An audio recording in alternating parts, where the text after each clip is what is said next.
le Conseil d'État a un rôle de conseiller juridique des pouvoirs publics. Lorsque le gouvernement souhaite préparer une nouvelle loi ou un décret important, un ministère élabore un projet. Prenons l'exemple d'un projet de loi sur l'Internet préparé au sein du ministère des Finances. Le projet est transmis au Conseil d'État afin d'être étudié. Il sera ensuite présenté au Conseil des ministres, puis débattu à l'Assemblée nationale et au Sénat. Le Conseil d'État s'assure de la régularité juridique du projet et analyse sa faisabilité administrative. En revanche, il ne discute pas les choix politiques des pouvoirs publics.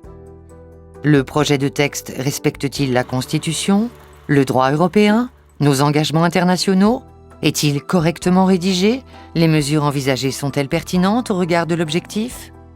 Au sein du Conseil d'État, l'examen du projet est confié à une des 5 sections consultatives: l'intérieur, les finances, les travaux publics, la section sociale et l'administration.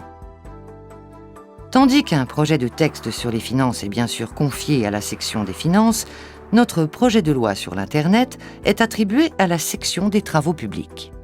Mais pourquoi les travaux publics ? Tout simplement parce que depuis la création des sections, leur champ de compétences s'est étendu pour englober les nouveaux domaines d'activité. Au sein de la section, un rapporteur est désigné pour préparer l'avis du Conseil d'État.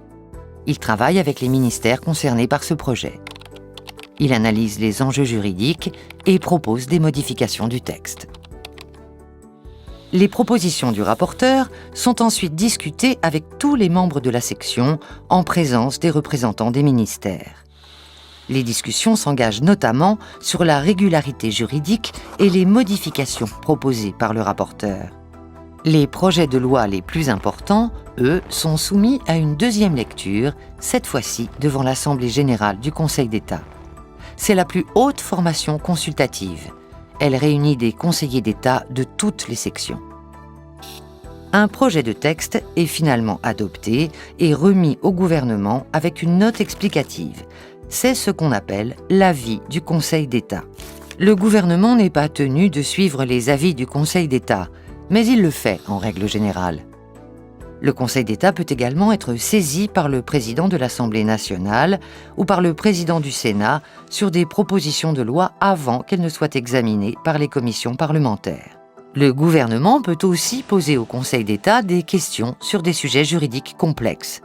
Enfin, la section du rapport et des études répond, à la demande du gouvernement, à des questions administratives ou relatives à une politique publique. Conseiller juridique des pouvoirs publics, le Conseil d'État contribue à renforcer la qualité du droit et à garantir le bon fonctionnement des administrations au profit de l'ensemble des citoyens. Projets de loi, ordonnances, décrets, questions du gouvernement, le Conseil d'État rend plus de 1200 avis chaque année.